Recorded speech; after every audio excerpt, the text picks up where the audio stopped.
All right, so I'm going to do a short little walkthrough for setting up a character for presentation in Marmoset. I'm going to try and truncate it as much as possible. It's something that my class has requested a few times, so let's get into it. First thing I want to show you is how my textures are set up, and the texture setup is actually identical for pretty much every character. The diffuse actually has an alpha channel with, if you have a cutout for your alpha transparency or whatever, that's where it goes. It goes in your alpha of your diffuse. I have a glow map, which is actually the emissive. It's just the name we use for the emissive map in our engine, so it's labeled glow. But it's the emissive texture that basically makes our character glow in these spots that are indicated. There's a normal map, which should be pretty self-explanatory at this point, and a specular. And the specular also has in its alpha channel a gloss map, which controls the width of the specularity. And I also have one other texture that I set up before I get into this, and that is the floor texture. So we'll use this as a floor plane, or to edit our floor plane. And it's just a dark, kind of a gray diffuse in the RGB. And in the alpha, I have this sort of white hotspot in the center for a fall off. This is basically so I can have my background color defined, but then have a floor plane that isn't just terminated at a hard edge. We want to have a nice soft fall off on our floor plane. You'll see that in action in a minute. So in Marmoset, we are going to open up an OBJ, and I just happen to have one right here of a little golem man. And said golem man has a number of textures, but we'll talk about the first panel real quick. Open mesh is just going to load your model. Saving the scene as a .tbag, which is so unfortunate name. The name it just really kind of makes me sad every time I see it. So you could save the scene, and that's basically going to save the camera position, the model rotation, the materials that you have assigned to this model, all the material setup, the lights in the scene. It's much like a Maya file or a Max file.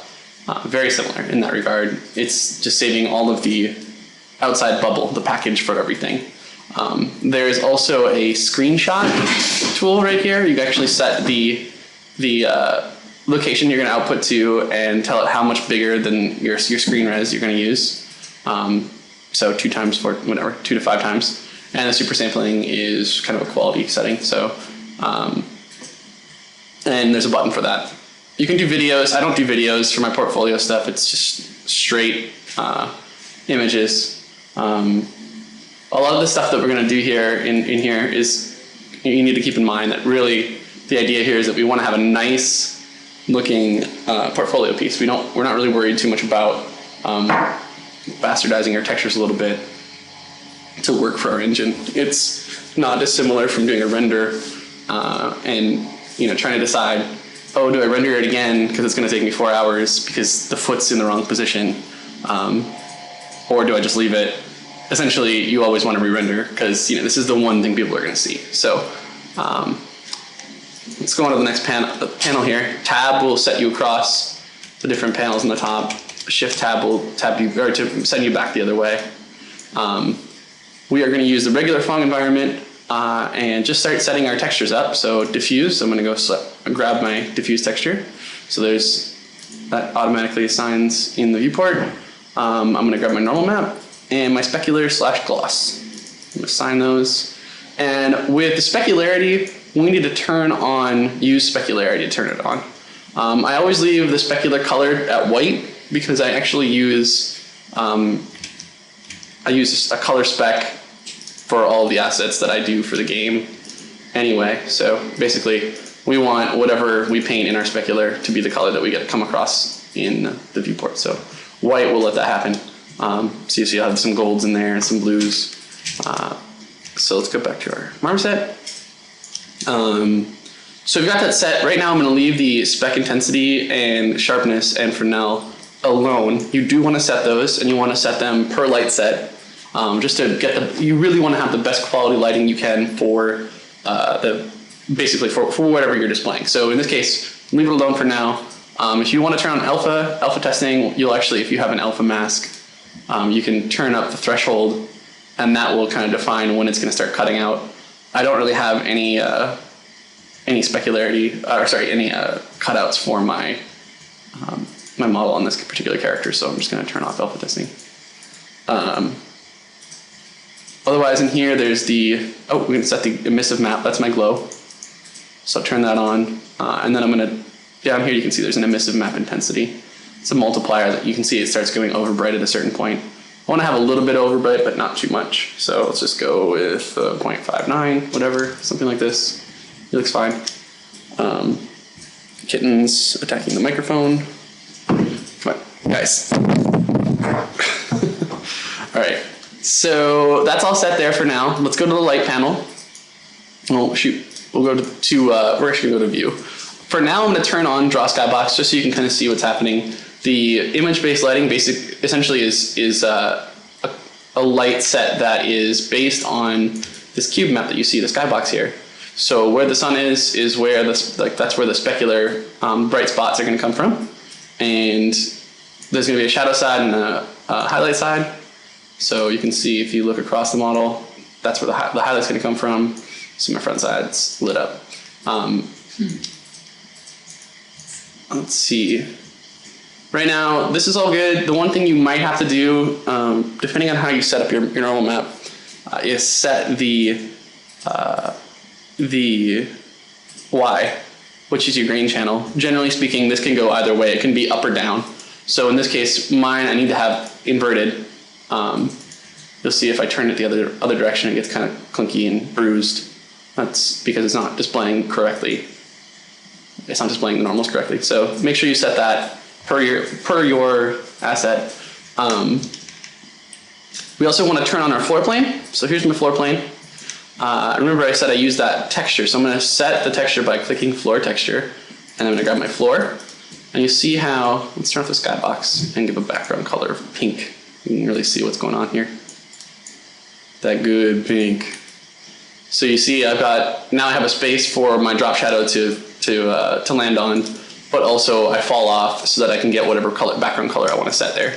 That could be black, it could be gray. Generally speaking, I put it somewhere in the mid-range, whatever is appropriate to the character. In this case, I'm going to go with that darker gray. So that is general setup. I turned off the skybox. Generally speaking, I don't like the skybox as a display thing. I know a lot of people will have them for some of the cooler, like the foresty things. It makes your character kind of look planted, but I think the light is consistent and nice enough that you don't really require that. So next, if you want to make that floor size bigger, there's actually a size slider. You can see you can drag that as big or small as I want it. I just want to make sure it encompasses that drop shadow. And the height is basically where it sits on the model. You can do auto position to start it out and then just change the size to make it correct. The auto position will slap it down to the extreme on the Z, so like the lowest point on your model in the Z. So if your feet aren't planted perfectly, your character might be floating a little bit. So keep an eye on that. Light is where we set which light we're going to use. I like sunlight. There are a few good ones. If you want to tinker around with them, once you set it, you can actually hold shift and click and drag in your viewport, and that will rotate. It's just doing this sky rotation. You also have the option of kittens on the keyboard. You also have the option of setting the brightness down and using actual lights in the scene. So if I turn the brightness down and just start using actual lights, I can do some dramatic lighting or just do like a 3-point light setup if you want. I actually do really like the quality of the light from the image-based lighting, so I'm just going to stick with that. Turn this back to 1, and I will go set this back to my sunlight. So that's the lighting panel there. You can set up spotlights with gels, so you can actually get a different quality of light on the base, but I'm not going to mess with that. And I don't really necessarily think that's something you guys can play with. In render, there are only a few things that I'm going to mess with.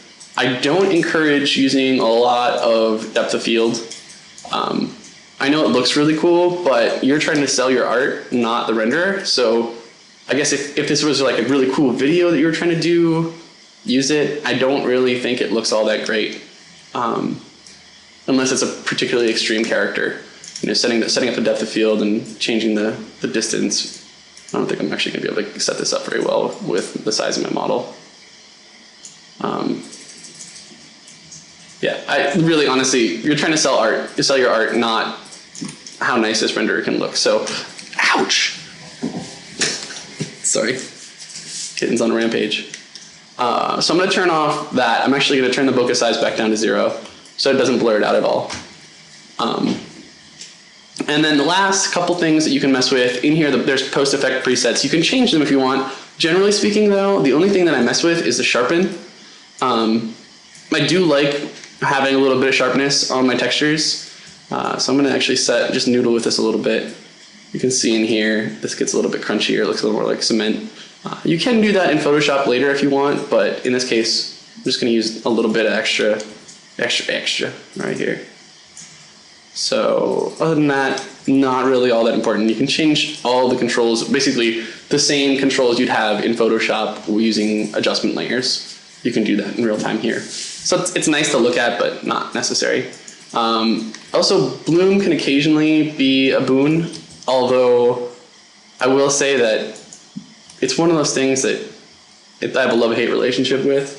Setting it up, doing it well, is kind of a fickle thing.